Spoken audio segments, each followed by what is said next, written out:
Well, welcome to the Polygon Forest podcast. I am indie dev Chris Jarvis, and joined with me, as ever, is Ubisoft concept artist Vin Hill. Vin, welcome.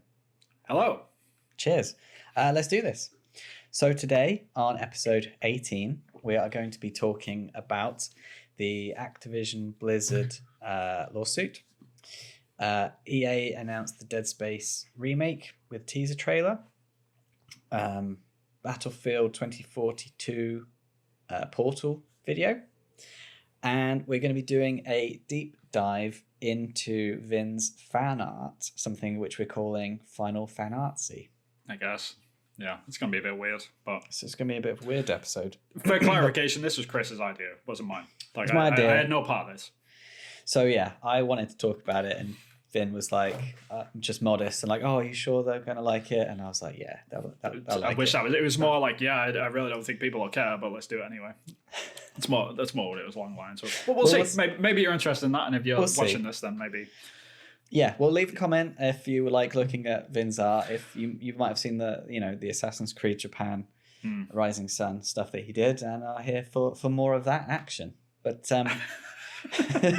but first, Vin, what have you been up to this week? Playing anything? Yeah, I've been playing a little bit. Tried to get back into video games a little bit. I've been painting a hell of a lot recently, which we'll probably talk about that in a bit. But just I've not really been like playing a lot of video games. Just trying to keep myself busy with other stuff, basically.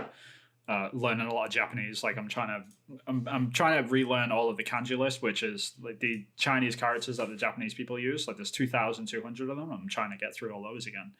I'm almost halfway through, just because I like reading kanji. Like it's one of my favorite things about Japanese. Like which is weird. Like I'm very much an input person. I'm not an output person when it comes to Japanese. Like I'm a lot better at reading stuff and listening to stuff than I am like saying stuff.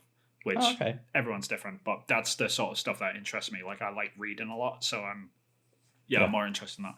The main reason, honestly, is I want to get to the point where I can read like really geeky, nerdy Japanese archaeology books. That's the point I want to get to, because they never translate them things. So that is the goal, and that's where we lost half of our viewers.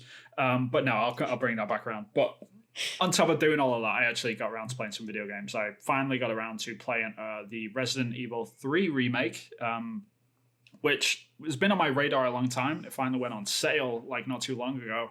Yeah. I think I got it for like $19 or something, and well worth it. Is that the one where they keep replacing the models with like Thomas the Tank Engine? No, that's in a... They do that with every Resident Evil game, though, I think. But yeah, I think they probably changed out Nemesis for Thomas the Tank Engine at some point. I'm sure that video exists somewhere.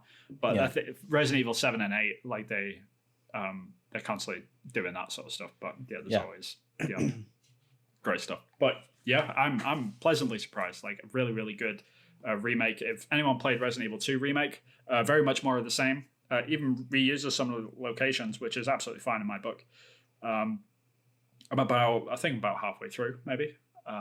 Put about 6 hours into it before, which was weird because when the game first came out, a lot of people were saying that the game was too short almost, and like only lasted like 6 hours. But I'm about 6 hours in, and I'm still nowhere near the end. So, and I know like from the original game, like this sort of pace where it's at and where it is up to in the story, because I played it on the original PlayStation 1, but. Yeah, nowhere near the end. So I think it's a good 10 hours, like if you play it like at leisure, So yeah. So have they added bits to it with the remake? Have they? It's changed a lot. Gone a different. Okay, it's changed a lot. So it's it's not just a texture swap out. No. It's a complete from the ground up. Like it's a remake, and it looks absolutely stunning, especially on like I'm playing it on the PlayStation 5 right now. And on next gen at 60 FPS, like it looks incredible. To be fair, like it's really well done. I can't knock the way it looks whatsoever. So yeah, can't fault it for that. It looks great.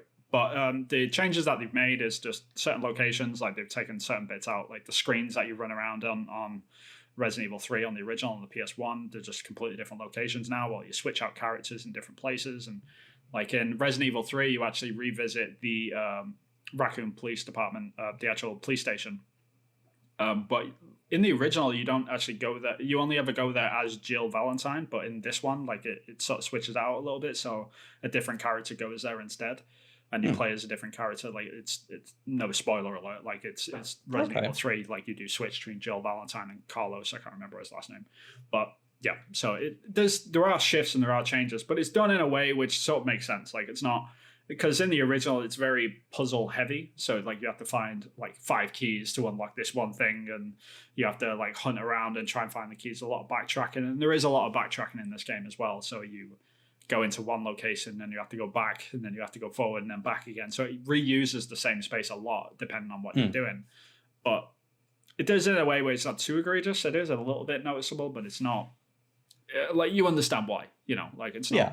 Like they've worked hard on these environments. They wanted to utilize them as much as possible. People to see it a few times, before they're ready. And I can't blame them because the game does look absolutely phenomenal. To be fair, like I can't knock it so far. But yeah, the only gripe that I really have about the game is Jill Valentine. God, she is slow. Like in terms of like the way she runs around, she needs to. She just casually jogs away from Nemesis, and I'm like, "What are you doing? You run for your life." You'd be sprinting, yeah. That stuff like really grinds me. But past that, it's not. That's like the nitpick of all nitpicks so far, I guess. Like, that doesn't sound like too much of a problem. But that's the only time that it gets bad, I guess. But, and is that on PS now that you're playing that, or is that? No, I'm playing on PlayStation 5 native. It's it originally was. It was a PS4 game, but I think they patched it for the PlayStation Pro, 4 Pro. So it would be the same. Yeah, that was my wife sneezing in the background there. God damn it, Rachel. Just giving her a hard time. Just cracking up. Ruined the podcast. We have to start again. Jesus. No. But yeah, it was. I think it was originally designed to just be patched for the PlayStation 4 Pro. And that sort of translates over to the PlayStation 5 version. So it's just uncapped frame rates at 4K, I think it is. But it looks really good. I can't fault it. That's pretty cool. Yeah. Yeah, I can't recommend it enough. Very much worth the $20. If I paid $60 for it, I'm not too sure like how I would have felt about it because it's a remake, and I never feel completely right paying full price for expensive remakes. Yeah, it's hard. Like I just don't like. It just doesn't feel right. And that's like obviously the privilege of all privileged things to say first world problems. Obviously, this is a premium hobby and like everyone should treat it as such. Like we don't deserve to have games cheaper or anything like that. I'm not saying that. But for me personally, I just don't like spending full price for most remakes because it's like a lot of them problems have already been solved. Like, there's a graphics boost and that's where all the money goes into. And I respect that. But the majority of a game to me is the design. The design of what you actually do, and I guess in this instance it sounds like they changed some bits around. But when you're fixing something, you're already most of the way through the development of the game, and Resident Evil 3 is very, very, very similar mechanically to the Resident Evil 2 remake, right? And I think Resident Evil 2 is definitely worth full price because it was 2 campaigns, like 2 different characters. They literally did start that game from the ground up, so. Like I give that game a little bit more credit than this one, but yeah, for $20 on sale, absolutely this is worth it. Like people should definitely try this game out, especially if you're a fan of the series. Yeah, good game. Oh, okay. How about you, sir? Anything new? Anything? Well, I have been saving my money because I'm going to be moving house soon. I know I've been talking about that since like. Look, Chris, we know that you're homeless. Just admit it, and then we can. Move forward. Yeah, this is just an image I've taken off the internet of someone's crappy flat. Right, he's actually on the beach right now. He's just got this backdrop of a crappy I flat. wish. That sounds nice. Right. So I've been saving my money. So I've just been still playing Eco. I'm about 5.5 hours through. We'll do a bit. We can go into a bit in some detail because obviously you played it. I've done the left-hand gate and now I'm on like the right hand gate, so it feels like I'm halfway through the game. I think I'm like 5.5 hours in and I think it's about a 10-hour game. Yeah, that sounds about right. So that sounds about right. And I think you might be a little bit further than halfway, but I'm not sure. Maybe it's always different because the puzzles in the game like slow people down. Some people get stumped on one and and they're just stood in one area for like an hour. Like what the hell? Like how do I get through this windmill? It's just this is impossible. Like, I can't swim under it. I can't go out. And then it finally clicks and dawns on them. Like, oh, I had to jump on this really weird looking square, and yeah. And then other people walk into the area like, oh yeah, I know exactly how to get up there, and then they just do it straight away, and they're good. You know, so it's very interesting. But yeah, and I've got a sword now, which is cool. Ooh, yeah. So I'm liking that. Yeah, and the level design I'm just blown away by, really. So you're still enjoying it?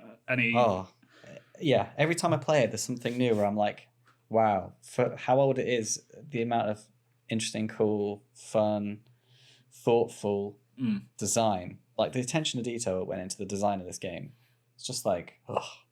Yeah. So that's like properly my jam, like well thought out levels and puzzles. And yeah. I mean, you just mentioned you just got the sword, like the fact that, I think it was the first game I ever really played where you pick up another sword and there's no inventory or anything. It's like, what about my stick? You know, sort of thing. And you just like, well, I want to bring my stick with me just in case. Yeah. But the sword breaks or something. It's like, no, like you just can't take the stick. It's like, yeah. What? Well, they give you the sword when you need the sword, and they give you the stick when you need the exactly. stick. Yeah. Which is a really elegant solution, really. Absolutely. Because that means you don't have to worry about infantry, and it's just it removes UI. Like you don't have to there's no second button to switch out weapons or whatever. Like why would you ever need to?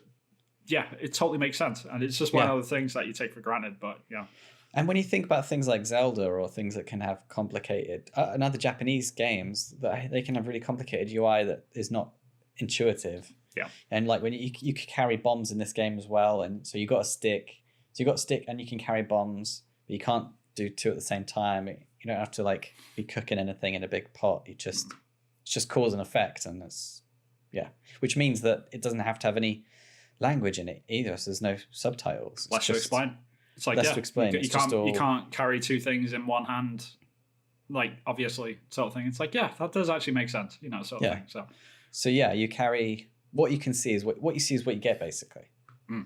So in that case, it's like really pure design, and I really love it. I love the. I mean, it's WYSIWYG. Yeah, the thing that I love more than anything about Eco is the whole like minimalist mindset behind the design. Just everything that is in Eco like absolutely needs to be there, sort of thing.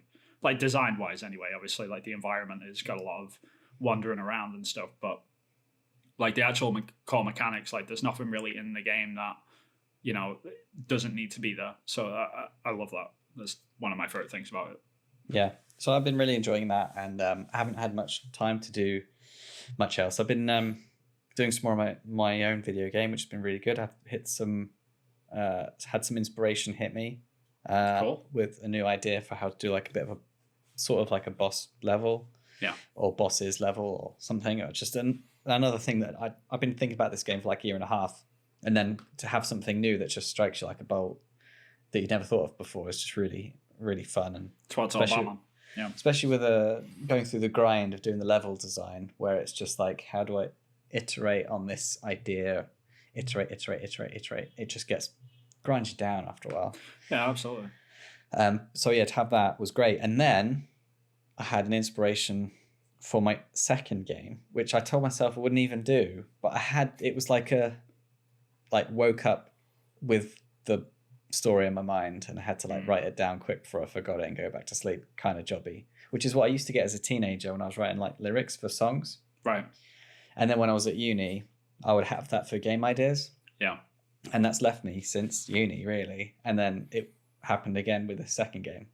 That's good, though. I mean, I like that, though, like where you're not working on the game, but you're actively thinking about it. It's subconscious on the back. Something is working on it, but not you in particular. That's like, I go through the exact same thing, not really with games. Like I do sometimes, like I'll get like mechanics to strike me out of the blue and like, oh crap, that'd be awesome. But the main thing that happens to me with is writing, because I'm working on a book at the moment, and like every time like something comes to me, I took a piece of advice which I heard on an interview with Stephen King like years ago, but he doesn't write any notes like for his for his books whatsoever, and the reason for that is because he says if you write down a bad idea, it immortalizes it, and you feel like you need to put it in, but if you don't write it down at any point, and it sticks in the back of your head, you know it's a good then idea. It's good. That's interesting. I And did I the think, exact like, opposite. that wasn't to criticize the fact that you wrote down your idea or anything, but it was more to say like you're actively working on something in the back of your head, like that sort of aspect of it. Like you're not physically working on it, but because the ideas are festering in the back of your head, like you know that they're good ideas. So that's a good way of doing it. Yeah, and I guess it wouldn't have popped in there with such urgency if I didn't think it was good. And it's almost like it's almost like a conversation with myself, and I'm like, what do you think about this? And it's just like, damn, that's actually really inspired for me. Like, I'm impressed with that for me. So yeah, the narrative is going to be I'm not going to give it away, but it's kind of like it's a love story between two robots, and it's kind of like Black Mirror meets Blade Runner meets a rom-com. Okay. Could be good. And that sounds terrible. But the way it popped into my head, like the way it, like, because that's me trying to explain it. Like that's me trying to do the elevator pitch. Because like what came into my head was like the actual dialogue. I was going to mention this, but it's kind of like when you come up with these ideas in the back of your head, you're not thinking about the elevator pitch like you just said, but you're thinking about like an emotion or a moment or something that is triggering something in you that is just like, oh, this is cool, sort of thing. And you can't tantalize, like you can't put that into words yet because it's not a full thing. It's just a piece of something. It's like trying to explain a cake with one ingredient, like you can't, it's got sugar in it. It's like, what? No, that's, sort of thing. It's like a sugary, bready thing with like melted sugar as well on top. Yeah, and until you're working on the game, you wouldn't be able to say it's a chocolate cake. It's like, oh, okay, cool. I like chocolate cakes, So then I had to the bit of me that didn't wake up, like my sober daytime self had to go, how do I explain this to myself? Like, how do I put this into words, what I've actually come up with? And that sounds terrible, which I love even better because to me that means that it's probably going to be quite original. That's fair, yeah. That's my hope in any case. Yep. But yeah, so that's what I've been kind of spending most of my time on. So not actually been doing a hell of a lot of gaming, but yeah, I probably won't buy any. I don't know if I'm going to buy any games. Then I might be moving in like a month or two. To be fair, I mean, like you said, you just signed up for a PlayStation Now, so you got plenty to play, I guess. I've got plenty to play. Yeah. I'll find stuff to play. But yes, that's what I've been up with. I guess we should probably make a move with this podcast and talk about the fun stuff.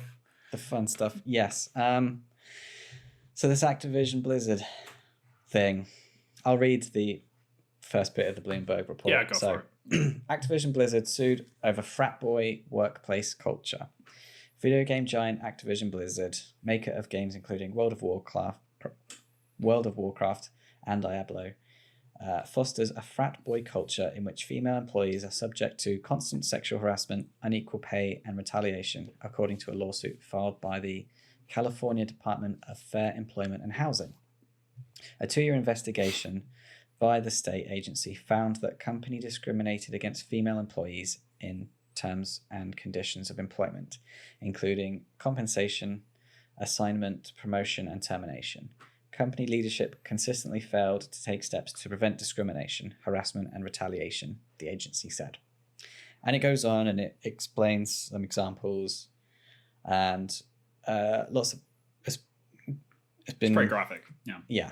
There's some pretty bad stuff that's been mentioned and it's been going all over social media and quite rightly, it's shocking and not outrageous, what's the right word? It's making people angry, right? Myself included, and upset and shocking. And I don't work in the games industry. I worked there very briefly for like a couple of months, about 10 years ago. So I don't really have that knowledge, but it's shocking from what I've read. And so we had to do something about it in the podcast because it'd just be a bit weird, I think. I mean, it has to be mentioned. I mean, it's kind of it's hard to ignore. You can't. I mean, I'm not going to brush it under the rug. Like, it is horrifying. It's disgusting. People should be ashamed. Like, I'm ashamed of my industry that I work in. Yeah, absolutely. But there's not really any words to describe it. It's absolutely awful. But. And there's not much good we can do as two sort of white guys that are into games. I don't think much we can. We're two white guys. Like what are we going to contribute to this conversation other than we have to acknowledging it and saying from what we've read. It's tough. I mean, the only thing which I have to mention at any point is that you've got to the only pinch of salt, and obviously the allegations and stuff is absolutely disgusting and we should be taking it seriously. And I think the best thing that has happened is the fact that they are getting sued, because now it's going to come out in the court case exactly what happened, how it's been dealt with, if it's been dealt with, sort of thing. Yes. So that's in a legalese sense, this is a good thing that's happened. And there's a similar thing happening with Ubisoft in Paris. I think they've got a lawsuit against them as well. So we'll find out exactly what has changed and what has systemically happened and what was the causes and the effects. And I think that's the most important thing to me is that sort of the analyzed aspect of all of this. I think that's because there's a lot of emotions that are high at the moment. There's a lot of people rightfully upset, all that sort of stuff. So I get that, but we've got to keep a straight head for this. You can be angry about it, absolutely, but you've got to be constructive in that anger. You've got to work through this properly. We can't just have outbursts and nothing gets fixed, sort of thing. You've got to, you got to keep moving forward. And the main thing which I constantly think about is the developers that are currently working at Blizzard, because Ubisoft's been through this whole thing over the past year. We fully understand how the situation has come about, but Ubisoft have all this stuff that happened isn't the entire company. It's not every single developer that works there.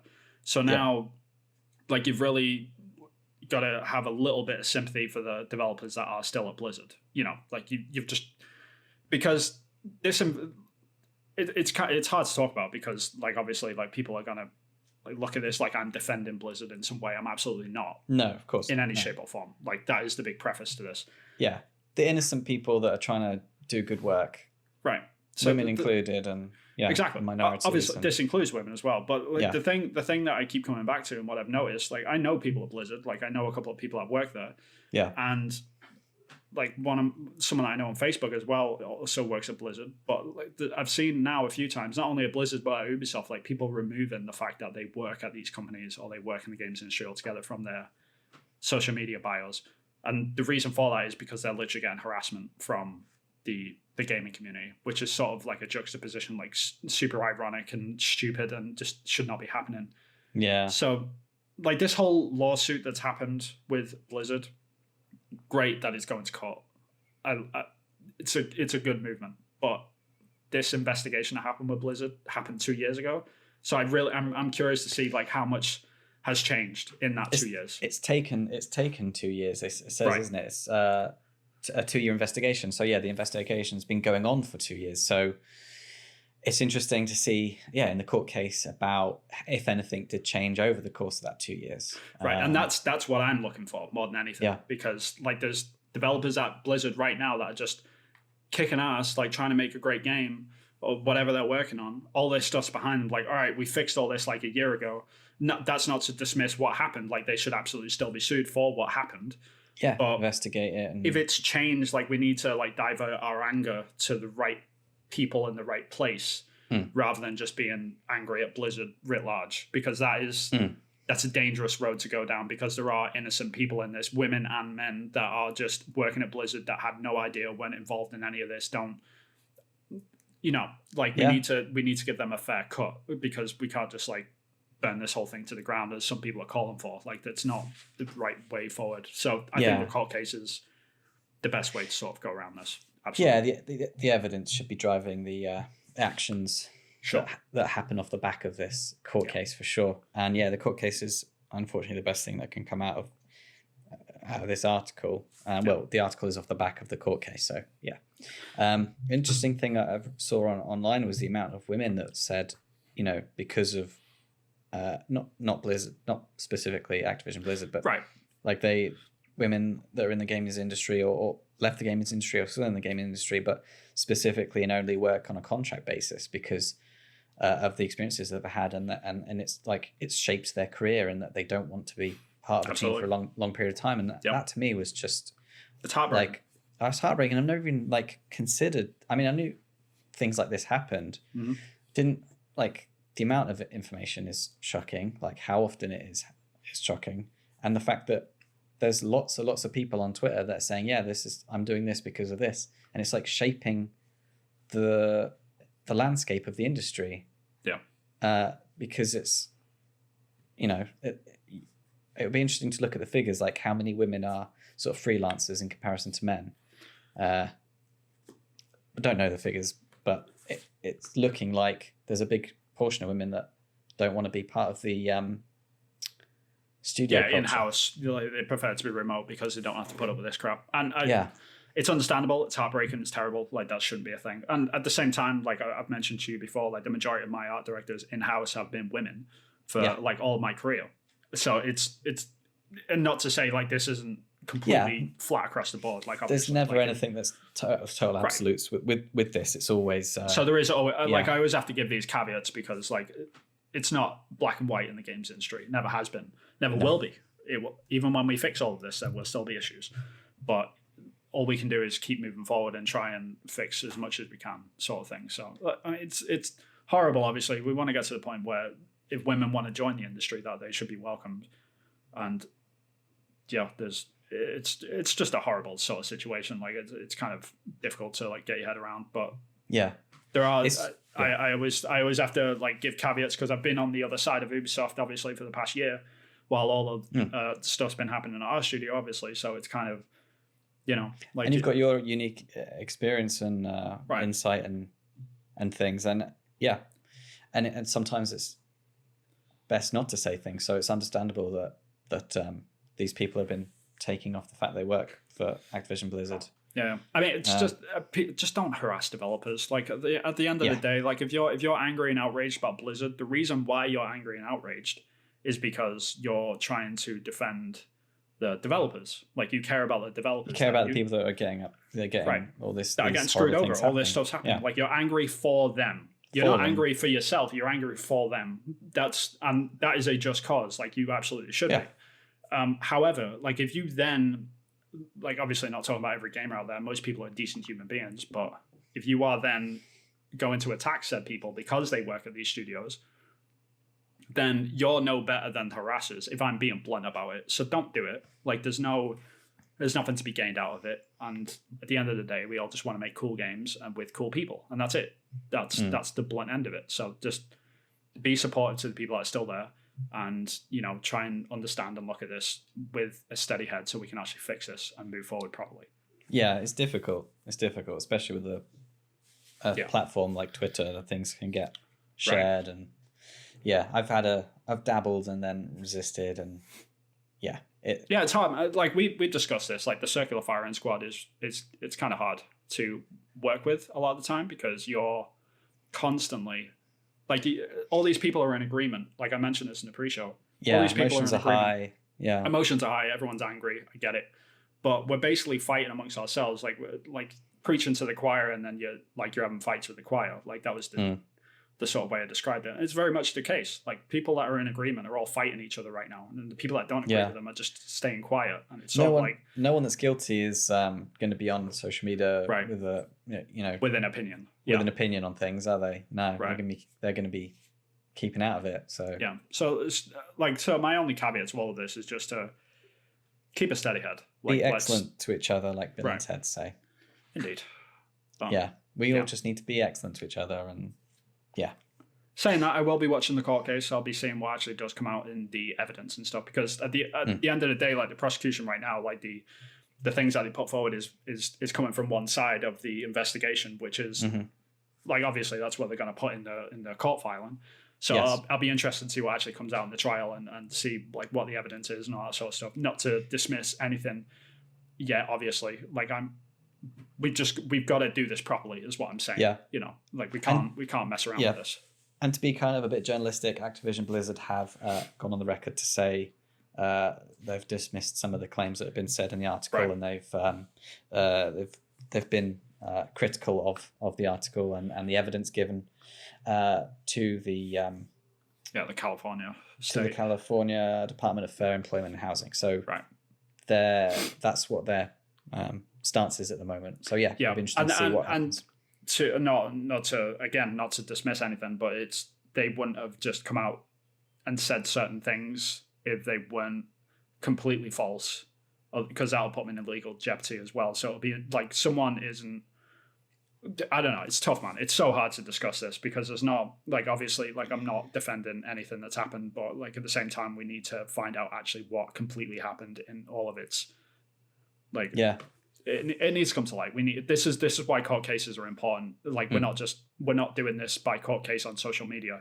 Like, we're doing it properly. Like, people are going to be on the stand and actually giving testimony. Like, that's important. So the best thing people can do is again, the wrong English is terrible for this sort of thing. We should use hard, a different language. It's really hard to talk about. Like, you can't, because we agree this is terrible, this is horrible, this should never happen. Like, we should absolutely like hang these people by their ankles. If these things are come out to be true and like goes through the court system. Like, we all agree with this. Like, this isn't the problem. The problem is like how we get to that point and how we have that conversation to actually get there, because like without like constantly jumping on each other and trying to like, you're not outraged enough and you're not like saying the right thing, like, screw all that, let's just fix this, get it done. People that have been sharing their stories, that's been like really interesting. That people, again, because something like this, it goes to court, it means that people feel like they have the courage to share their stories, and that is important as well. Absolutely, that's all good. People should keep doing that if they feel brave enough and safe enough and in the right position and mentally. And I think that's the way you get social change, is when people speak up. And it's difficult to speak up. Yep, it's tough. So all credit to everyone that's affected by this. Yeah, and let's get this thing fixed, man. Like, we need to just, like, as an industry, as a community, as a society, we need to stop doing this shit. Basically, like, that's the best way. Like, obviously, like, this isn't any news to people. It's just we need to do it in a legal sense as well, so it stops this sort of stuff from happening. Because the people that are doing it know they're doing it, don't they? So and they know it's wrong at the same time, but they're still doing it. So like, now if we actually hold them accountable within the legal system, then that'll be a benchmark to be like, look, if you do this is what's going to happen. That's important. Like, you just getting cancelled on social media, or people having outrage or shouting at you or whatever, like, there's only so far that goes. If I'm being blunt about it, like, we need to hold these people properly accountable in the legal system through a law practice, like, that's actually binding. Like, we need to do this properly. It needs to go through the proper channels and be done in the right way, for sure, definitely. But that's probably good coverage on that. I don't want to talk about that much more, because it's kind of we don't want a depressing episode 100%, and but it had to be said. It had to be acknowledged. Absolutely, had to be acknowledged and talked about, and it sucks. So it's been a crappy week, really, because that might be why I've not played too much games either, because it's kind of put my to be honest, like, outside of the court case thing, because that's happened, it's kind of like looking at the stuff with Ubisoft, looking at the stuff with Activision and Blizzard, and like, obviously a lot more people are coming out and all these other little stories. It's kind of like, this is, I don't even know if I want to work in the games industry much longer, because like, this sort of stuff, it's demoralizing, it's depressing. Like, as someone that is a developer in the industry, it's kind of hard to, just sit here and fester in this, because people are like, what people used to do, like with games developers, they used to look up to us and be like, oh my God, you make amazing games and we have fun with them, and this gives us relief from like the world and all this sort of stuff. And it's like, it's escapism, and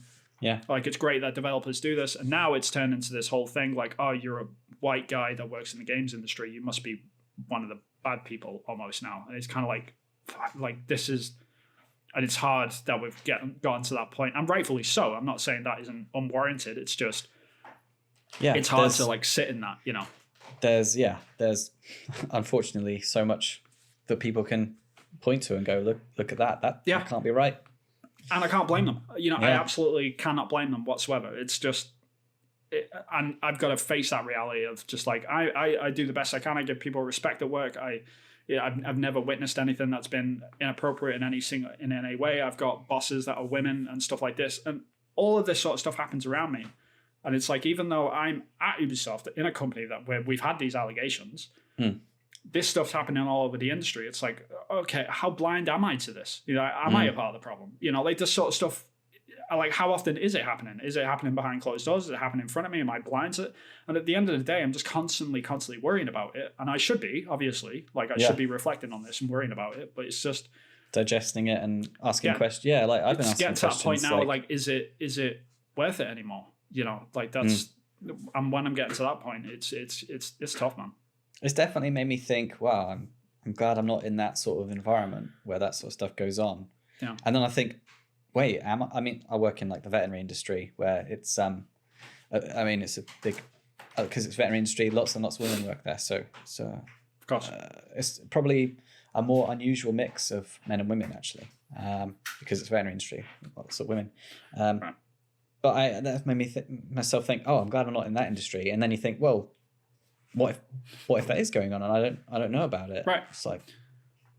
Just makes like, you think, is this a games industry thing, or is it a white guy culture thing, or is it a Western culture thing? Like, this is the stuff that we have to like grapple with at this point, you know? Yeah. Because there might be because this is the thing. Like, I constantly talk about this, but there's like the reckoning that we're having with the Me Too movement right now in the West. If that ever makes it to Japan, like it's gonna be a storm, and I mean, it's like if you think the West is bad, it's gonna be bad in the East. Not to dismiss what's happening over here whatsoever, but it's kind of like if this carries on, like we've got a long way to go yet, is my point. So like we're in this for the long haul, and we should be be fixing this, but it's just kind of like we need to keep focused and actually fix it properly. We can't just be angry all the time because it's never going to fix anything. Yeah, we need change, and the best way to do that is through the courts and reporting it through the proper channels and stuff. Yeah, that's rough, man. Anyway, well, we can move on anyway. We'll move on to something more gaming. Later. Yeah, a bit later. Yeah. Dead Space. Yay! Horror game. Yeah. Talking of horror shows. Yeah. Talking of horror shows, EA have announced the Dead Space remake with a teaser trailer using the engine, but it says a little disclaimer that it's still in development, so it might not actually look like that. The trailer looks absolutely dope. Yes. The lighting and the sound and the animation, even though what you could see was very teasery, but yeah, it looks great. If that's a fraction of what the actual game looks like at the end of it, then yeah, sign me up. I tell you what, man, like I am so glad that EA have got on this wagon of let's remake some games. Like, for the are you really? I was longest- going to ask you about this. I really am. Like I'm really happy that they finally got, because for the longest time they refused, and I mean absolutely refused. They said in interviews, like they were very adamant about it. Like, we don't do remasters, we don't do remakes. Like, that's not what we do. We're about moving forward, and it's like, yeah, that's great if you can constantly produce like amazing games over and over again. But meanwhile, they haven't. right. Meanwhile, Mass Effect was just growing dust and getting older and older and looking worse and worse. And then there's games like amazing games like Dead Space, amazing games like Skate that are just left in the dust for years and years. And it's like, these games deserve to be played, because Dead Space, I was playing it last year, like the original Dead Space. Yeah, still holds up. It's still great. It's one of those games where you think it's one of those like it's one of those games where you think, to me, like Eco, like, oh, games aren't going to be the same after this. When it first came out, it was groundbreaking, and you think, oh, there's a new genre. There'll be like Dead Space rip-offs for years to come. But what they've tapped into is something that is totally resonating with people, and unfortunately, no, it's like even the sequels, it could be debated but that. You know, the original Dead Space kind of does stand alone as like a bit of a what's the right word? It was a moment, like, to be honest, in gaming like history. Because they took a lot from Resident Evil 4, because it was like Resident Evil 4 was the first like over the shoulder sort of survival horror game, like where you put, like, not to get too geeky about like art stuff, but we have composition in frames. Like if you're watching this like in the frame that I'm in right now. Like, we can, if you split the frame up into 3, pretty much, like, am I doing that right? There you go. So, like, if you put a character on the third, like on the left-hand side, and then you put their target on the other third, like Resident Evil 4 was the first one to sort of do that. So the character's offset, and like you can see everything that they're sort of aiming at. and that was revolutionary. But Resident Evil 4 only took it like a certain way down that course. Like every time you were aiming with your gun, you had to stay still. There was a lot of like weird stuff that it's still pretty janky, didn't feel quite as natural. But Dead Space was the first game that really took that over the shoulder third person survival horror experience and really polished it to the point that it felt like a really coherent game. Like you could still walk holding your gun and stuff, and just the idea that you can't shoot anything in the head, you've got to like cut all their limbs off to kill them and stuff like that just completely messes with like the first time you play Dead Space, because Going you've got for the head shot, because you've got all instinct. years of horror movies and what you know about zombies and you constantly reinforce this idea. You got to shoot them in the head. You got to shoot them in the head. You got to shoot them, and then you get into Dead Space. Like, oh yeah, if you shoot them in the head, they'll just keep swinging at you. They'll keep coming. They slice and dice you quite literally. So it's kind of really fascinating game. But just the atmosphere of it, the story is great. Such a great game. I'm so glad it's getting remade. I'm so glad. And it's one of those games again where it's like it almost never was, and they were like working up on some of the mechanics right up until like the last minute. And one thing I love about Dead Space is that there's that bit where I think it grabs hold of you and it drags you through the corridor. Yep.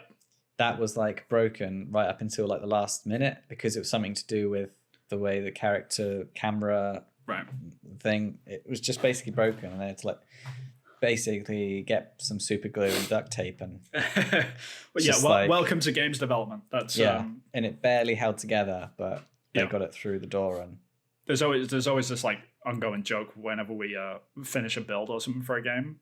It's like, all right, it's not broken. Just don't look at it, like sort of thing. Just don't breathe on it. It's really like fun. everyone just hold their breath and like make sure it exists. Just slowly push it through the door. It's okay. It's all right. Survive. Sort of thing. Because it's absolutely like that. Like everything is broken up until you get out the door. Until it's not. Yeah. So I'm really looking forward to that. And I think EA have done a lot of crap that I think it's a good time for them to remake their good stuff, so we can remember that they are great. They've had a bit of a good wobble. company. They make good games. To be they fair, make some great games. Yeah, we give them a lot of crap because like they make a lot of annualized. And when I say we, I meant like the games industry in general. Games industry gives not EA Ubisoft. a lot of crap. Yeah, right. You're not speaking on behalf of Ubisoft. You over on the other side of the world. No, it's funny because I've just like one of my coworkers just left to join the Dead Space team, so I knew about it a couple of weeks ago. But it's kind of it's funny. I was like, God, I'm so jealous, sort of thing. Yeah. But like there was one game that I would leave for, it'd be Dead Space, I guess. But such a great game. Yeah, heard it here first. Yeah, on Polygon Forest podcast. What game would leave for? If you're listening, EA. No, but like I was saying, we give EA a lot of crap because they make a lot of annualized games like Madden and FIFA, which a lot of people can say what they want about those games, but they sell like gangbusters, so they're doing something right. So we can't. Well, I'm actually looking forward to the new FIFA. Well, not looking forward to the new FIFA. I've heard they've got machine learning and AI that are going to be used in the enemies for the new FIFA, and I'm looking forward to how. Oh, I hope they don't patent it. If they do, I don't like EA. If they don't patent it and they do like a GDC talk on it, make the technology open source. Make the technology open source so that games developers can use it in their games. Then I'm looking forward to that. Yeah. So that's a very specific caveat if I'm looking forward to FIFA. No, it'll be interesting to see like how they do. I mean, because there's a lot of great games at EA. I mean, BioWare is under EA. Obviously, we've got all of the Mass Effect games. Like, so there's gonna be new Mass Effect soon, because there was that teaser trailer.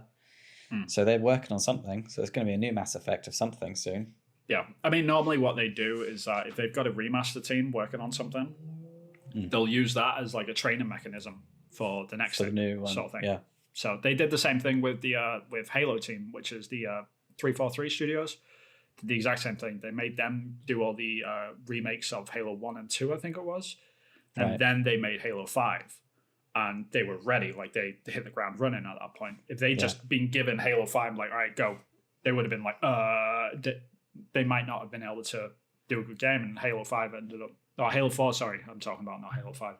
Halo 4 turned out to be a really good game. So it's it's a good practice. So now that they've done all the remasters for the Mass Effect Legendary Collection, they might be setting their ways to do something good, new stuff. Yeah, I'm looking forward to it. Guess we could talk about Battlefield 2042. Did you watch the video? I watched a little bit of it. I didn't watch all of it, to be honest. But yeah, I got the gist of it. But yeah, you got the gist. So yeah, Battlefield 2042 Portal. In that, it's all the different game modes from like the Bad Company, all the Battlefields, and like even like the 40s, 1940s stuff, and all the different maps. And it just looks so cool. So fun. Yeah, I mean the best thing which I saw was the like the way that they sort of introduced it was just like all these characters were populating in an area, and it's just like all these medics stood there with their defibrillators, just like what the hell? Like they're all looking at each other like confused that they haven't got any guns. And then it like the camera swings over to the other side, and it's just like an army of like Russian guys with just knives. It's the Germans, or whatever they are, and they're all like. They're all looking at each other, and then they all spot each other, and then they all just like run into each other, and they're all like trying to like defibrillate each other. Yeah, hilarious. And it's like the most amount of online multiplayer. It's like 128? Yeah, a lot people. Of players. Yeah.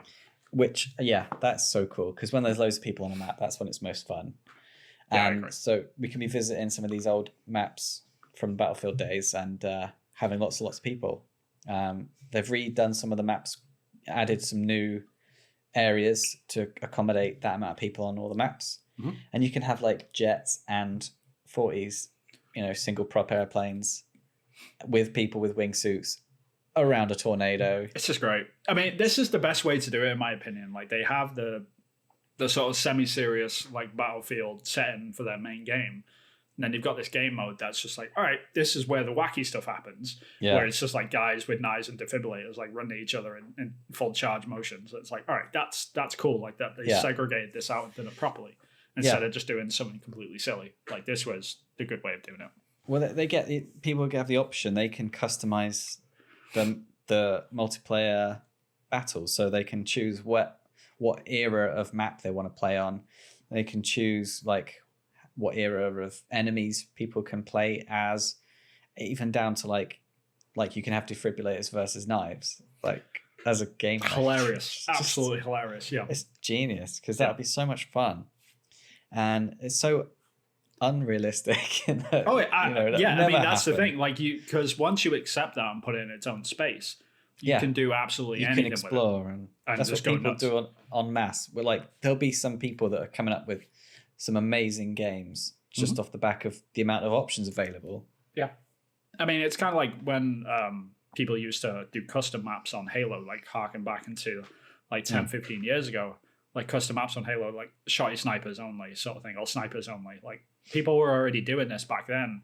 Well, it goes back to, GoldenEye days, slappers only. Exactly. Karate chops only, or like the Golden Gun only mode on the multiplayer. So it's got a rich history. It has, for sure. And it's kind of like just giving the gamers exactly what they sort of want or what they've been playing with for so long. So I love this stuff. I think it's great. I think it's the best way to do it. Like without breaking immersion of the main game either. So great. And it's like if you'd have told me last year that the game that's going to have the most videos, and every video you're going to be totally surprised and taken back and actually impressed, and it's going to turn your opinions around and make you really excited. Never in a million years would I thought it would be the latest Battlefield game. Right. Never in a million years. I'd have just thought, oh, here we go again, another Battlefield. What are they going to do this time? But no, it's just like every video I see, it's just like, oh my God, that patch. The more I think about it, the more I'm like, oh my God, I'm really hyped for this. Yeah, I'm really excited about Battlefield. I think it's gonna be a good one. They had a bad run on their last Battlefield game, which was Battlefield 5, which is the World War II one.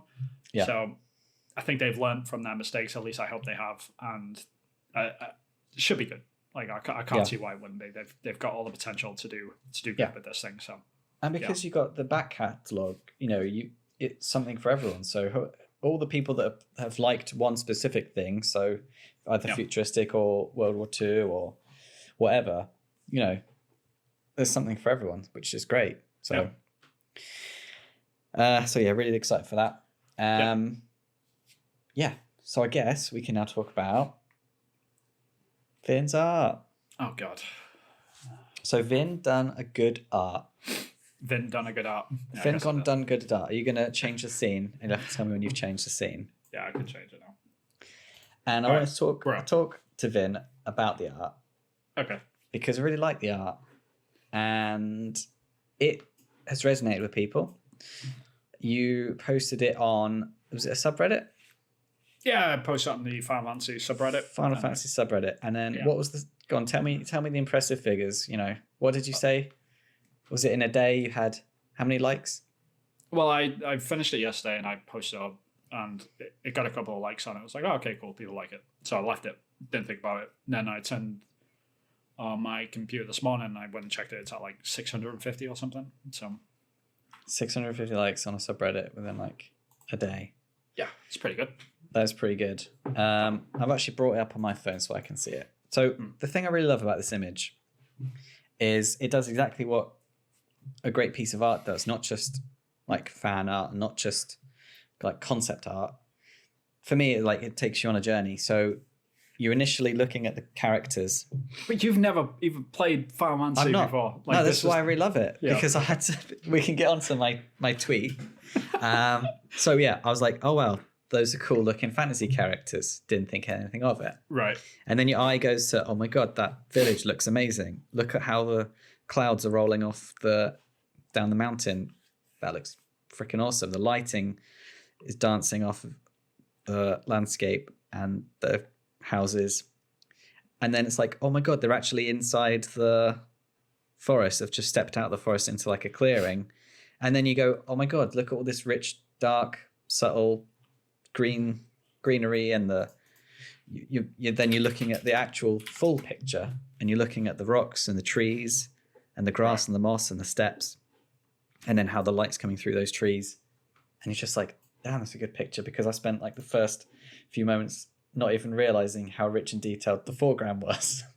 So then it takes you like properly on a, like your brain is actually going middle ground, background, and then foreground, and then like fine detail. And then you go background again and you're like, damn, I didn't notice the birds the first time on the first pass. And then I didn't even notice the detail of the branches. There's God rays coming on top right. On the stream as well, I'll put it like a Google image of what it's sort of based on. But there's like, if you play the original Fan-Artsy 1, it's literally, because it's so old, like the game came out in 1987. It came out the same month I was born. And me. That'll give you some context, like the game is old, man. It's like 33 years old at this point. So like in the game, all you do, you push start, you choose your 4 characters, which are always like, I think most people choose the warrior, the black mage, the white mage, and then it's debatable what the 4th one is. But like in most of like the artwork and stuff which you see from the original Fan-Artsy 1, it's a thief. So that they were the 4 characters that I went with. And the way that you start the game, you just spawn in this world map, and the 4 warriors of light, as they're called, like just appear in front of this like town with a castle in it, and they just walk in, and then like apparently the princess is missing. You've got to go and find her and save her and stuff, and it's like these are the 4 warriors of light that have been prophesized to come and like save the day, sort of thing, and defeat all evil out of the world. It's really tropey like fantasy stuff, but great stuff. And like I always thought, like, it'd be really cool if like a Western studio remade that, and that's sort of where this whole idea came from. Okay. So it's a take on that first like opening part of the first game, right? And there is a piece of art which I can probably find at some point, but there's a piece of art basically of the 4 characters that come over the hill, and it's like a castle in the background. It was sort of based on that. Yeah, there we go, I got it. But you won't be able to see this, but it's on the stream. Okay. So yeah, this guy, which is, I could go onto YouTube actually on my phone. You probably could. Yeah, you could do that. I could do that. Yeah, if I turn the sound down. But it's okay. It's a very sort of iconic image of like the 4 characters just appearing and like going towards the castle, and I sort of wanted to do something with that, and that was sort of where it came from, to sort of nod back to that original sort of idea. But that I think you've gone a bit above and beyond though, Vin. Nah, I think the original's better. That looks pretty good. So yeah, and then I tweeted, what was that orange thing in the middle, because I couldn't see what it was. Yeah. And at first I thought, like, is it a pumpkin? Like, what is it? It looks like a bat. It's just like there's Final Fantasy fans that are watching this just like throwing stuff at you right I know, I'm sorry. And then I googled it and I found out what it is, and yeah, I think like a pumpkin with wings was, I think, a better choice, to be honest. Yeah, it's obviously a Moogle. But Moogle. yeah, it's like it was interesting to see your reaction to it. Like, yeah, it looks cool, but what the hell is that orange thing in the middle? It's just like, oh my god, like just people that are out of the loop. It's great. I love it. Yeah, because I was like, because I'm buying my house and I'm thinking about what I'm going to decorate it like. I want to get some fan art up, and I was like, damn, this is a contender to go in a frame, Vin. Like, geez, like. I refuse to allow you to do that until you at least finish one Final Fantasy game. Well, now I'm like, now I've got to play Final Fantasy to see if I like this Moogle. Because if I don't like this Moogle, then I don't want it. Oh, well, I don't know. That is a whole conversation of what Final Fantasy should you play first. Comments in the, put the comments down in the channel. My vote would be Final Fantasy 9. Like Final Fantasy 9. That's my favorite.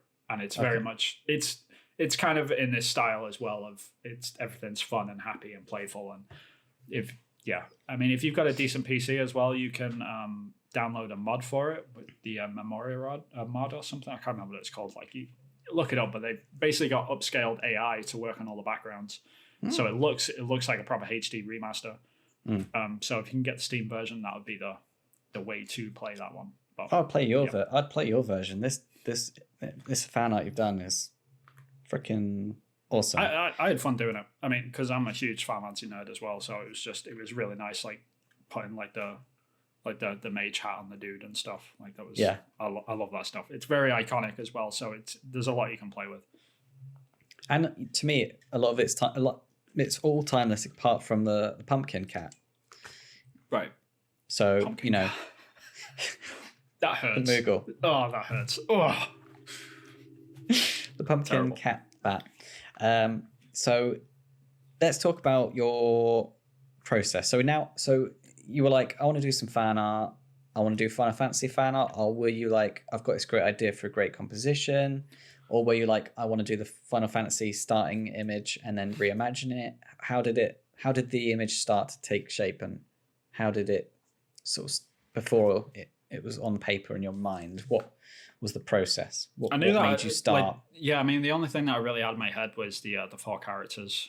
I wanted to make a Western style version of a Final Fantasy sort of scene, and that was like trying to think about how that would look, because like whenever you see like Final Fantasy games now made by Eastern studios, obviously like Japan, that's originally where the game came from, but all the characters are very like over the top and overly designed. In my opinion, they're not grounded in any shape or form whatsoever. It's very much like the landscape it can be serious in a Final Fantasy game, but then the characters were always like they sort of pull you out of the reality of it and make it just pure fantasy sort of thing, which is good and bad depending on your viewpoint now and whichever purist you are. Yeah. But I wanted to play with that more than anything, was the characters looking serious. And I like the original image which I showed before of the silhouette of the 4 characters coming out, and I really like that. So I wanted to play with 4 characters coming out of a dark scene. And the only way you can really do a dark scene if you've got a dark foreground is something like a forest. And I thought that'd be cool. Yeah. And then it was just like the juxtaposition of something dark and light in the background, which just worked out to be the castle, because in the original game, that's the first thing that it's just the 4 characters come out of nowhere pretty much. And I like the idea that they actually were born in this wood or something, and they were always like living there or something. They finally like came out and they're like, oh my god, there's a whole city here. And then that's how the adventure starts. So it was, I don't know, it was a very organic thing, just based purely on how the games and the series are. So it was just about playing with that more than anything. So what about how everything's all laid out and the composition and the layout? What's your process for starting this sort of thing? Do you play around with shapes first, or are you photo bashing some trees in position, or? It's a bit of both. Normally, because you have to look at these things quite graphically in terms of just big shapes. That's like I always joke about this when it comes to concept art and stuff. Like a lot of people are focused on micro details, and that's what viewers do as well when they look at this sort of stuff. Like, oh my god, look at the leaves, look at the trees, look at. But like when you're working on this stuff for yourself, you don't ever think about that really at the beginning. You're just looking for big shapes. So it's just like the forest, like the V of the forest sort of shadow is just like the main thing. And as soon as I blocked that in, and it was like, okay, in the background it'll just be light stuff. So then you're thinking about it very graphically, and then I sort of shifted. Like I was talking about the rule of thirds before. Yeah. Like I can totally see what you've done here with the rule of thirds. So just putting the characters on one of the thirds, it just makes everything read and feels nice. Like like the rule of thirds stuff. It's such a bizarre sort of backstory to it, but there's like if you ever get into composition or anything like that, if anyone's watching this and they're artists themselves, like it's really there's some really geeky stuff you can get into, but there's a lot of psychology behind like the rule of thirds and like the golden proportion and all this sort of stuff. There's so much to it. So yeah, like go deep dive into that stuff if you're into it. If there's a fruit bowl, fruit seems more appealing when there's an odd number of fruit. Right. Yeah. It's weird. Yeah. So like 3 apples is more appealing than 4. Yeah. And it's something that people struggle with. They don't realize like when they first start out making concept art, like they run into them brick walls a lot, or illustration even as well.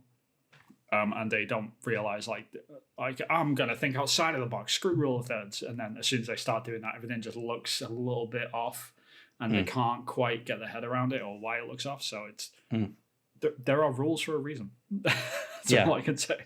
But, and you know, just understanding them means you can play within them as well. Like, and that's where some of the good stuff comes from. Yeah. And yeah, like I like the whole black and white. Like it almost, you know, you could push the contrast up and reduce the saturation and it would still look like a pretty awesome image. Yeah, it's kind of like you kind of have to account for that because people's monitors are different on everything that they use. Like, like I've got a properly calibrated monitor with the right colors and all that sort of stuff, and I'm like, yeah, this is great. Like if I just focused on that and didn't give a crap about everyone else's monitors, like my image is probably going to look terrible to like a good half of the people that are viewing it. So if you can make something that can read on all 4 things, like I've got 3 monitors set up, and one of my monitors is on purpose. It's a little bit brighter than all the rest. And the reason why I do that is so I can check like which, like if it still reads on all of them, because if something's too dark on one of them, then I know like someone's going to view it like that. So it's it's a weird sort of system that you have to go through. But is that a trick of the trade for the concept art industry as well? Because you know that some people are going to be playing games on crappy monitors or viewing. No, that's more about because they can calibrate that on their end, I guess. Like this, like if you put up a game that's inherently dark in any way, like they make you do like brightness tests on your TV and stuff. So it's like you make sure like it's calibrated properly. So that's the reason why. That. So yeah. And how long did this one take for you to do and start to finish? About 12 hours, I would say. 12 hours. And how long, like over the course of?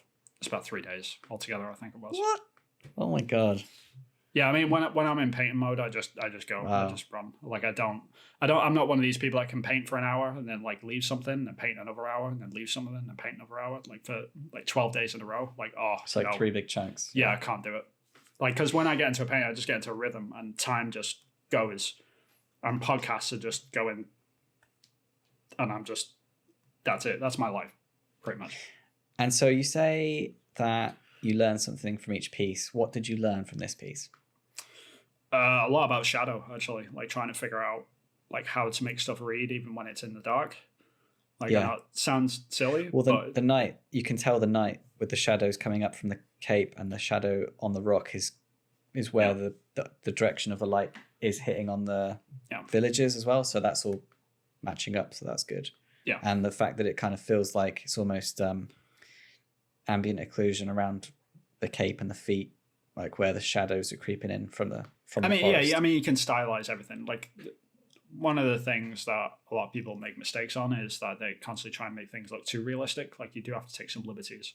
Like some things, like if you were to take this picture in real life, like the foreground would just be in focus and then the background just be blown out like white. You wouldn't be able to see anything really. Like if you took it with a photo. If you did it with an actual camera, So that's for sure. You've got to play around with that sort of stuff. So just learning how to find that sort of balance was, I don't know. That might be a reason why it takes a while for you to actually realize that there is all this detail in the foreground, because like your brain looks at the characters and then the background, and it almost like maybe my brain is trained through camera technology, which is kind of weird. Well, also human eyes as well. Yeah, like, I mean, I'm busting the eyes around on this as well. Like the majority of concept art pieces are like that. Like we try and make you focus on certain things on purpose. Yeah. Yeah. So like the first thing you look at is the characters, and and then the second thing you look at is the castle, and then that's it. Like, and then your eye will probably wander off the page, and that'll be the end of you looking at it. You never really even go into the shadow, even though that's where the majority of my hardship was on this one, which is kind of ironic and funny. But look, without it, you would notice it though. So exactly, it's one of those things where I think, like the first thing you nailed was the proportions, and that's why you quickly do the journey. And I think that if you didn't get the proportions right, and I think that if you didn't get the foreground shadow right, that it wouldn't allow you to go character, background, rocks, trees, oh my god, and then the shock of, oh my god, check out this foreground. Right. And so then for me, I then went, because I'm like, going to be looking at your art, and this one really spoke to me. I was like, then found it really fun to go into the foreground stuff. But yeah, if you didn't nail that, then most people's journeys wouldn't have gone the same way. So right, it's very much things. It's just very much about like anchoring something. Like everything sort of points to the characters on this as well. Like the V of the shadows, like the two lines coming down, like going back to the characters. Like all the light is pointing up to the characters. Like even the arch. Like if you look at the town on the actual like all the buildings, the way they're sloping down, they're actually sloping down to the characters, towards the characters. Like it's all designed in a way to sort of loop you back around, so you're always anchoring back to the characters, so that it keeps you in the image, sort of thing. And that's like if you look at any piece of concept art, same thing happens, and people have no idea, and they're just like mindlessly like, wow, this is really pretty, and they have no idea why they're just focusing on one spot and going around in circles on it. Is there also a line from the guy's sword pointing up, following the line of where the greenery is on the mountainside, and then there's a shadow on the mountain as well? Is that all a line going that opposite way as well? Yeah, so like on the buildings as well, where they've got like where the lights, like if you look at the very bottom of the last row of buildings, like where the wall is, there's like spikes of light that are coming down that are sort of pointing towards the characters as well. Just all that sort of stuff. Like it helps for everything, like very cool. It only reinforces it more and more. But yeah, you learn how to boss the eyes around a lot when you're making concept art, because you're trying to keep people in the piece basically. I love it. But there's still a lot of mistakes on it. It still annoys the hell out of me whenever I look at this thing. But okay, show me. Where's the mistakes? Tell me. Right, let's have a look. From like, because we were joking about this, but I like whenever I finish something, I always assign it to my wallpaper. And it's not like in an egotistical way. It's very much just so I can, like, every time I open up my computer, I can look at it like, oh crap, there's another mistake there. And then I learn from it. And like by the end, like by the time I actually change the image again, like I hate it because like I've looked at it so much. Because you looked at it so much. And there's so many mistakes in it that it's just, it grinds the hell out of me. But I think that's a great top tip for aspiring artists and concept artists. You've got to learn, you've got to learn how to take feedback, and if you can take feedback from yourself, that's the best way to start. Yeah, so keep it on your desktop and live with it for a while, basically. Yeah. But how do you know when it's done? So how do you know when to say, yeah, I'm going to post this? When you're just noodling at that point, when you're just like, oh, do I need to change that? Do I need to change that? And you're just adding like little bits to stuff. Like after a while, you're just like, if I zoom out, would I ever see that bit? No, this is done. And then you walk away. But normally, like it's because when you're working in industry, it's very much based on time. Yeah. Like you've got 2 days to make this concept. Once 5 o'clock rocks around on the second day, you're done. Like that's the best. But when you're working on personal stuff, like there's no time limit. So it's kind of, it's a lot harder for me personally. But, But you've got that, I guess, when you're in the industry, you've got that discipline that you've got so much practice of finishing stuff before you're ready. It's all time. That I guess when you've got time, you probably are finishing things quicker than someone that's that doesn't know when to stop. Because that's a big problem for a lot of artists, is know when to stop. So, and it's one of the hardest things to learn, because anyone can learn how to get good at drawing. It's like an instrument, right? Like you just practice and practice and practice. You will get good at it eventually. But just because you're good at it doesn't mean you're fast enough, or you work in like your communication isn't, you might not be amazing with art directors and stuff, and that's the stuff that's actually really important. So yeah, when it like comes to communicating ideas and absolutely and stuff. Yeah, as well as showing them with the image. Yeah, definitely. Yeah, but I'll be finding mistakes on this for a couple of weeks, I'm sure. So yes, we were going to look at some. So is there anything you can easily describe on the image where a mistake is? Yeah. So the white mage, the woman that's on the left, Yeah. her staff touches exactly where the mountain ends and where the fog is coming. Yeah. And when that happens, when something's in the foreground and someone is interacting with it that's in the background, we call that a tangent. Right. So it's like a perspective tangent. And that will annoy the hell out of me until I go in there and like just add like an inch of a staff like to the end of a stick. So it's making like a little T on the right on exactly. the page. So that is a mistake, and it will annoy the hell out of me until the end of time. I think Right. the values of the the castle is too close to the mountains in the background, so they can merge together if you look at it far enough away. Oh, okay.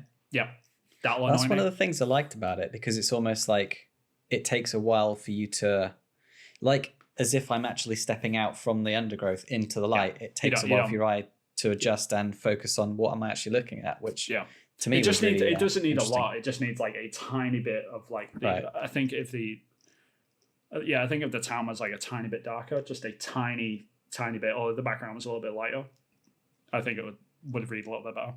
Okay.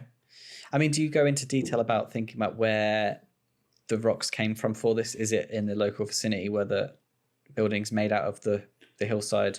I try to keep I try to keep like colors as close as I can. Like there's a promontory on, like there's a cliff face that's in the town that's got sort of a castle bit on top of it, and that rock is pretty much the same color as the mountains in the background. That was on purpose. Yeah, but yeah. Past that, I don't think about it too much. But yeah, because people source rock from all over the place, and it never looks off. If that makes sense. That's true. Yeah, that's true. Yeah. And with the foliage, how did you? Is some of this photo bashing images? Is some of it? Majority brushes? of it is. A majority of it is probably from photo packs, stuff like that. Okay. Yeah, pictures that I've taken, pictures that I've because you can buy photo packs for matte painters and stuff, and they'll use the hell out of this sort of stuff. Okay, and any brushes that are like a branch brush or? No, not really, because I'll use photos and then paint them in, which sounds like a weird process, but matte painters all know what I mean. But we basically drop a photo in and then we'll mask the whole thing out, and then if you paint in the mask, then you're basically drawing in your foliage, if that makes sense. But yeah, it's sort of doing it that way. So you are painting stuff, it's just you're painting, the paint that you're using is a photo texture, but the shapes that you're making is paint. It's a weird thing, but it's a thing. Kind of like, for people that aren't digital artists, kind of like virtual stenciling, I guess. Kind of, yeah. That's a good way to put it. Like, but you're making the stencil rather than the paint, if that makes sense. Yeah. Yeah. Yeah. Well, I really like the piece, and I can't see any mistakes. Oh, I can. Which is why I like it. I will find more. I assure you. You've told me about the staff, and I'm like, yeah, it doesn't look like a mistake. It just looks like a staff ends where the mountain does.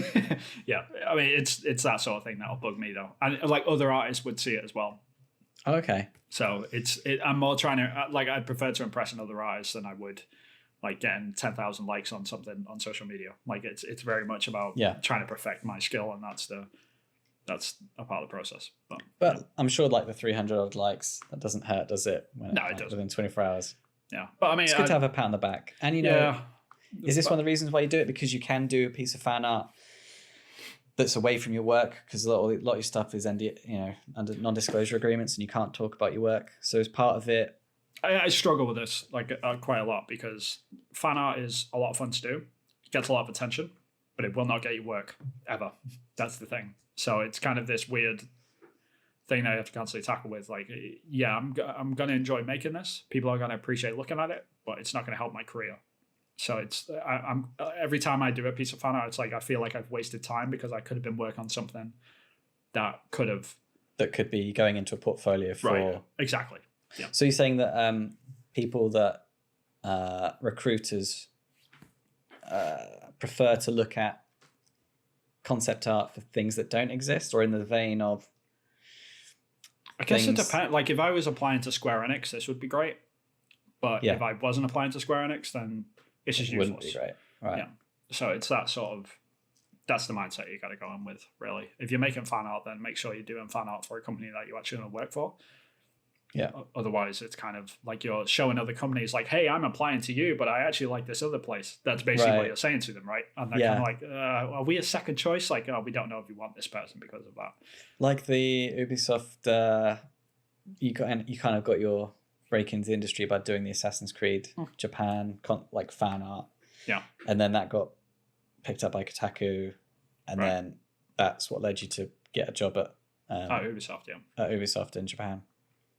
So yeah, that's a good bit of advice. So concept art doesn't get you a job unless the concept art is for the job that you want. Yeah, well, fan art, I guess. But Fan art. Sorry, yeah. Fan art doesn't get you a job unless it's for the job you want. Yeah, but no, I had a bunch of fun doing this one. Like it went kind of a bit too smoothly. It's very tropey as well. Like like people will know this. Like if they're into concept art, it's another, like, it's a character in the foreground with a stick, with a castle in the background. You know, like, oh, we've never seen this before. You know, yeah. But it looks pretty, I guess. So that's the good thing about this sort of stuff. It's fun to do, but it's not too challenging. It's very much just like the challenges come from like trying to find a good composition. That's like after you figure that out, then it's you're smooth sailing pretty much. That's so weird to hear someone say, like, almost kind of like, not say it's easy or anything, but like it's easier. Once you've got a composition, it's smooth sailing. Like that just looks like it's painstaking, like the amount of detail in there. Yeah, but it's kind of like the majority of a painting is, I say painting, but that's pretty much the only way to really describe it. When it comes to doing concept art anyway, like the majority of the challenge is the first 5% of figuring out where stuff is going, how it reads, is it in the way of anything else? Like, are you anchoring the eye properly and stuff like this? All of these questions get figured out in the first 5% of the painting, and you figure that out in the sketch. So the sketch is actually it's like 5,000 times harder than just like rendering out a bush, you know, like anyone can learn how to draw leaves. It's just like, where do you put the leaves? Like that's the harder thing. So once you figure out, like, it's just, it's a bunch of characters emerging from a forest with a castle in the background. It's kind of like, this isn't difficult subject matter. It's just, now I can just think about this graphically, which is a great practice in and of itself, because you're thinking about that stuff instead of just focusing on the micro details of stuff all the time. But interesting stuff. So you've done your damp lady, previously the lady in the swamp with the sword. Swamp lady, Swamp lady, and you've done the kind of the rework on your stick man on the cliff. Is this you're going through a bit of a spate of like concept art, like fan art and brushing up skills? Yeah, I mean, I put another painting out last week, which was by a picture of my Maiko, my geisha, in a tea house. Oh yes, yep. That was a ton of fun. Like I'm trying to jump between different things, because I'm just trying to build up my portfolio again, because I haven't really added to it in about a year. So I need to do a spout. And what's next for you then? I don't know, honestly, if I'm honest. Like I'll just get a random idea, I'm sure. I mean, if people take to this, I might do a few more like concept-y stuff for what would be a Fan-Artsy 1. That might be fun to do, like to really flesh it out properly. Like, so we'll see. So if anyone's listening and watching and want to have any suggestions for Vin, then please let me know. If you want to see the Final Fantasy like a little showcase, then let him know. But it seems like the first one, this one was well received. So people are liking it. How did that do in comparison to like the damp lady and the geishas and the? Oh, they did terribly. Yeah. So I mean, I normally gauge all my stuff based on how it does on ArtStation. That's the main thing, because all the people on there are like professionals, and they like, if they like it, then I know it's good, sort of thing. Yeah. That's my proper gauge of stuff, and my likes on there are way lower. Like everyone's is. Mm-hmm. But if you break like 100 likes on a painting, then you know it's probably pretty decent. And this one hit like 200 likes in a day on ArtStation, so I was like, okay, I'm on something with this. But the other concepts which I've done in the past couple of weeks, I think they all got like 40 or 50 likes, so they didn't really take off as well. But again, it's fan art. Like, people are gonna like this sort of stuff, you know. Yeah. So it's tough to gauge when it comes to fan art because you never know if people are liking it because it's good or you're liking it because they like Fan-Artsy too. Yeah. I think it's a bit of both, in my opinion. I think it's great composition. I think it's great. Well, I mean, to me, is when I saw it, I didn't even know it was Final Fantasy. I thought this is one of my favorite pieces you've done. So I think that I can speak for that in a non-biased way because I didn't know what it was. Yeah, I didn't know what the orange pumpkin bat was. And yeah, it was good. Thanks for joining us, Vin. Then you've just gone. You've come back. Okay. No, I had a wire on my phone. It was all good. Okay. So yeah, that was really fun. Hope you guys enjoyed it too. If you want us to do more, where can people find you, Chris? On this podcast, Vin. That works. And also, I've got my own YouTube channel, Acrylic Pixel, where I'm doing some stuff with my indie game, and also on Twitter at Acrylic Pixel, where I suppose put most of my game stuff and my thoughts. And what about you, Vin? With this image, we can find it on ArtStation. Correct. Yeah, you can find me at Vin Hill Art on ArtStation, or just Vin Hill Art, I guess. Like, I've got a personal website as well, which is people on ArtStation will know what that means. Like, if you just flip the Vin Hill Art and ArtStation around in the URL, then you'll go to my website as well. But you can also find me on Twitter. I am at Hillthought Games. I post up concept out there as well. But yeah. So I'm looking forward to your next work. Yeah, me too. Whatever it is. Maybe we'll do this again. If this video does well, like the Assassin's Creed one did, then we might do some more. Cool. Yeah, I'm done with that. As long as it isn't too egotistical. Like, I don't like talking about myself, sort of thing. But I like being constructive. I like asking you things, so it's self-indulgent for me then. Put it that way. Fair enough. But yes, so yeah, thank you for listening or watching, and we shall see you in the next one then. Yep. Ta-ta. Bye-bye. Bye-bye.